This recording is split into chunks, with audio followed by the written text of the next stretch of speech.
Friends, welcome to my channel. We have already completed the introduction part. Now we are going to start with the basic characteristics of Indian economy as an emerging economy. Now, why is it known as emerging economy? We have already seen. But what are the characteristics which tells us that ours is an emerging economy? Very foremost and the first is dualistic economy. The word dualistic itself says that traditional and modern sector goes side by side in our economy. Modern sector is urban based and traditional sector is a subsistence economy which is an unorganized like agriculture. Now, why it is unorganized? First, because in our country, most of the land is held by landlords and only a few hectares are owned by small farmers.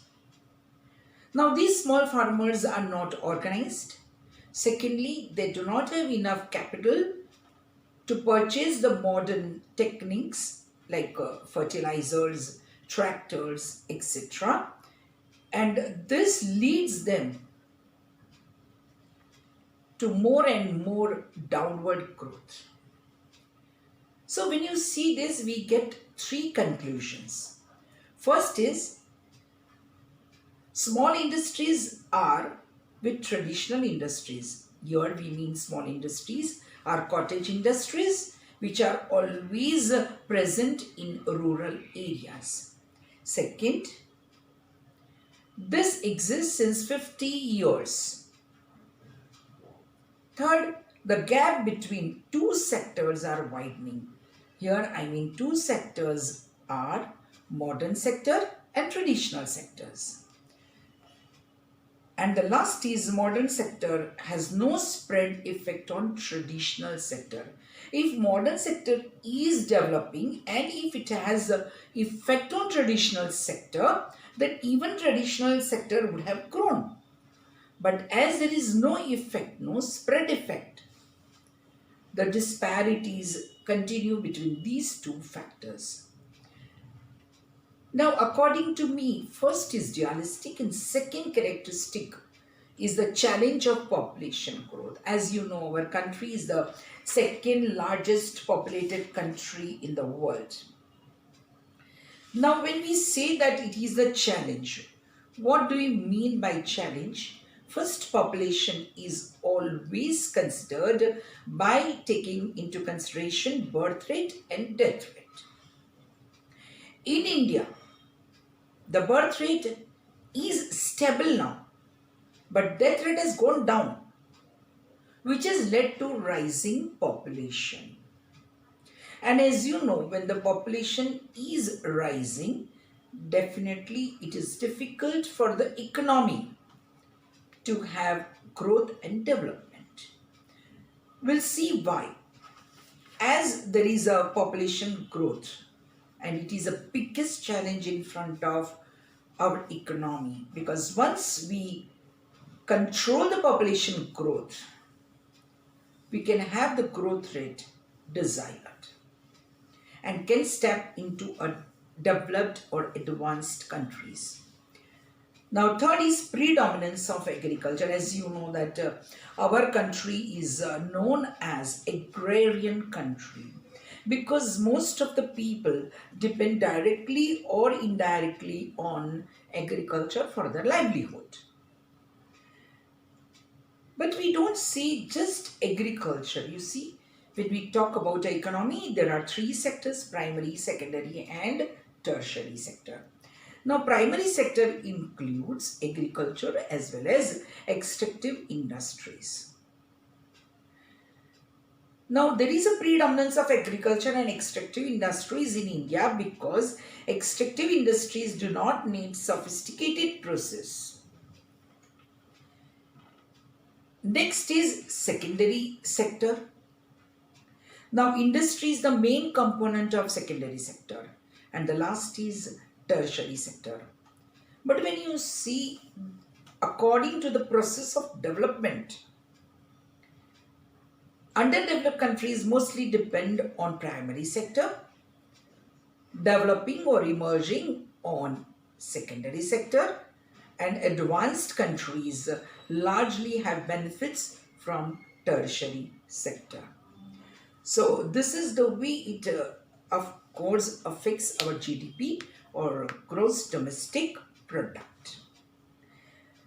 Now when we see that there is a predominance of agriculture, now exactly what we mean is predominance means most of our population is engaged in agriculture, but the percentage of share of the income is very less compared to the employment percentage. Now, even in the developed countries or highly developed countries, you can say there is a predominance, but there the employment is less, but the share of the income is more. Now, as you know, when you are depending on agriculture or primary sector more, what will be the effect? So, first effect will be widespread poverty. Why there is a widespread poverty? Just now we see that as the population is more, then secondly we say we are an agrarian country. I always say that economics is just nothing but the vicious circles. Once you know which circle you have to understand, then it becomes easy for you to have more marks or to get very good marks. Now when we say there is a poverty, we always use first is income poverty. See, poverty is not in the sense of just income. There are various concepts like income poverty, then deprivation in health and education, then vulnerability and exposure to risk, voicelessness and powerlessness. When we talk about income poverty, what is income level or level of consumption expenditure or per capita is used to understand it. As we know in India, people are living below the poverty line. What is the poverty line? Poverty line is the line which diverts the people or which distinguishes the people from the middle class, rich class to the poverty line. Poverty line is just a subsistence level. They have just enough food and clothing and shelter without any comforts and luxuries.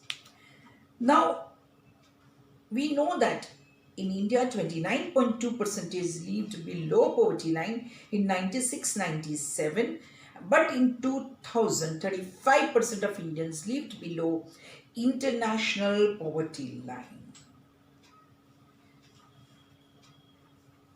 We all are aware, but even we are aware that our country is a very vast country. Some states are very rich and some states are lagging behind. So even we have to consider it state-wise. Some states like Bihar are lagging behind and some states like Punjab is ahead. They are above the poverty line. So when we have less income, definitely second effect will be on what? Health and education. Health facilities are there in India, but health facilities depend more on life expectancy at birth in India, and as we know that there is a more life expectancy nowadays because the death rate is going down. There is an infant mortality rate which is very high in India.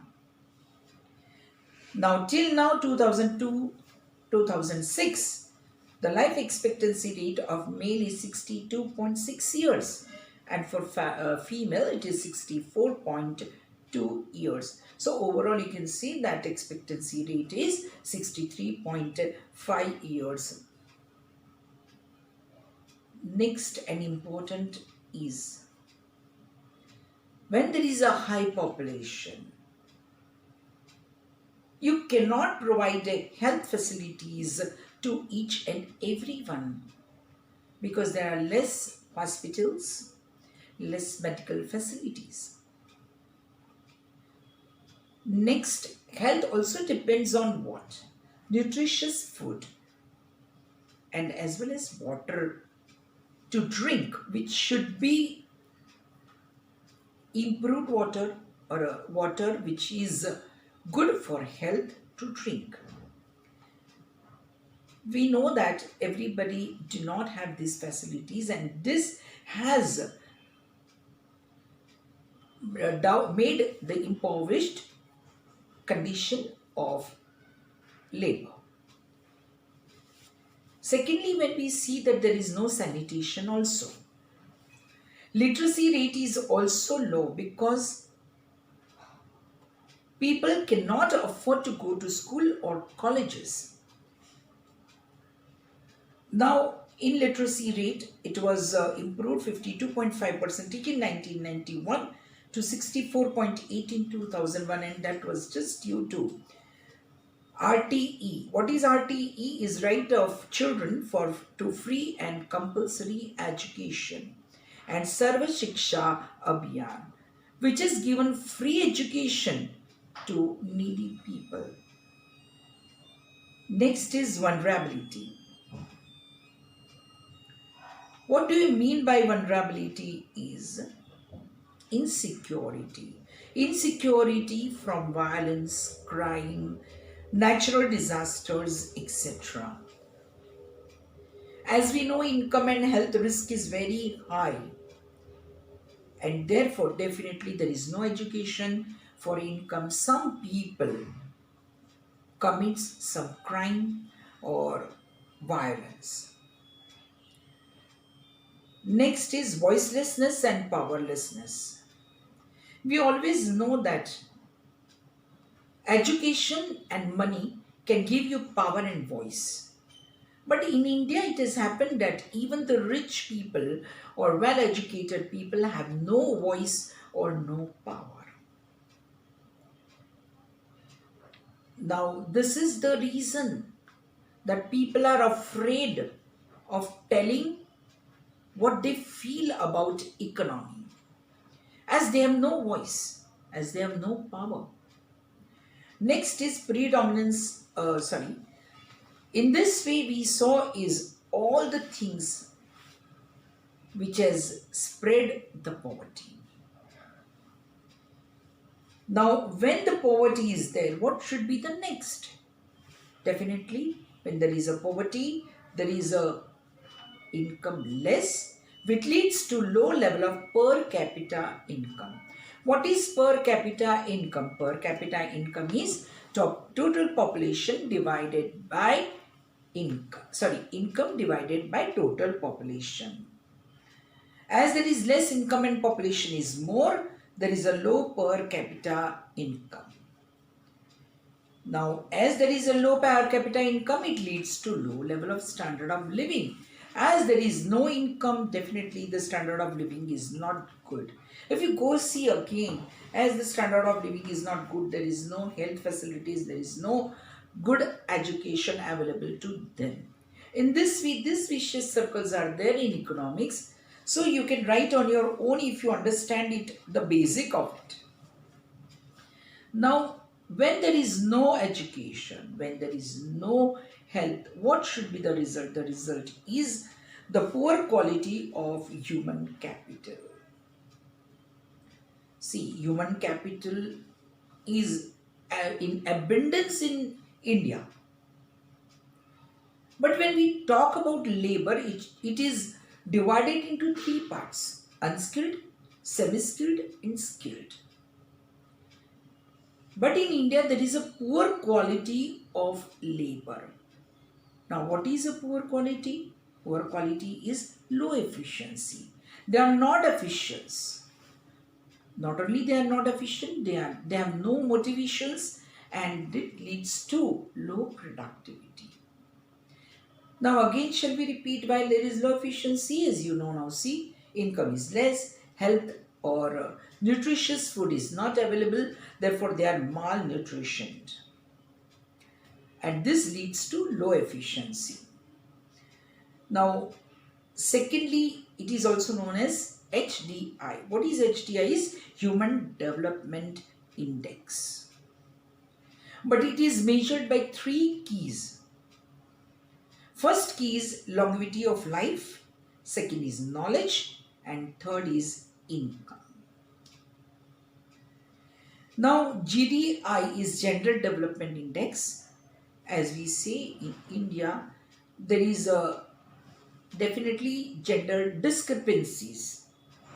Male are having more opportunities. There is a discrepancies in the wage ratio for male and female. Now, which is the main source of poor quality of human capital? Human capital can be developed when there is no discrepancy. Then there is more motivations, and more motivation leads to efficient work. As we see, there is a poor quality of human resources. Definitely, it leads to underutilization of human resources. I have changed the numbers which is given in this book of Nirali Prakashan, because I feel that there is a change, then it is easy for you to understand the characteristics. So next we will take is a poor quality of human resources. Why there is a poor quality of human resources? Same thing again goes, that poor quality of human resources again we said is three reasons. First is low efficiency, second is HDI, and the third is, of course, gender discrepancies. Now next is low level of technology. Why there is a low level of technology? As we know that we are using all obsolete techniques of production. Even in agriculture, though there is a green revolution, we are not able to use it, because the people do not have enough money, no banking facilities, no credit facilities. And this hinders the application of modern techniques. Not only that, once you have these modern techniques, you should have the skilled labor who can handle it. So again, there is a deficiency of skilled labor. Next we take is underutilization of human resources. We said earlier that there is a more population in India, there is an abundance of labor available in India. But then also there is an unemployment. Why there is an unemployment? Because unemployment is of three types: structural, frictional, or cyclical. But a country like India have a structural unemployment. But the countries which are advanced, they have cyclical or frictional, which can be solved in a very short span. Now, why we have this structural unemployment? First, as we know, there is a shortage of capital.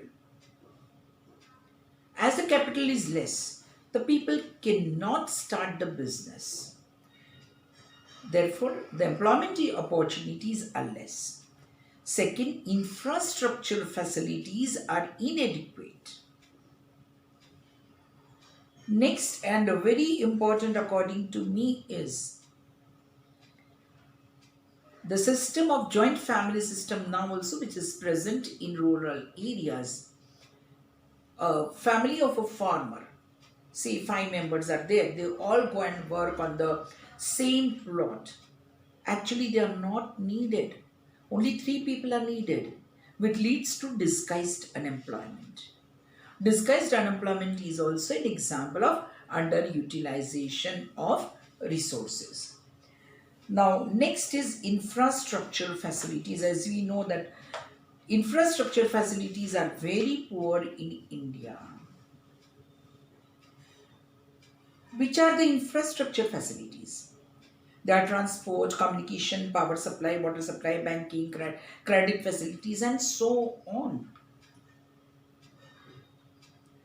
We have so less infrastructure facilities that, for example, if we start with the consumption of electricity, see, electricity is the main thing which we need for all the transport facilities or any facilities which we say. So our consumption is very less when we compare it to the countries like America. It is just 32 times less. Can you imagine? Less, I said. That is the main reason. Availability of bank credit less. Then water facility is not there. Now this leads to nothing but infrastructure facilities lacks, and therefore production also gets affected.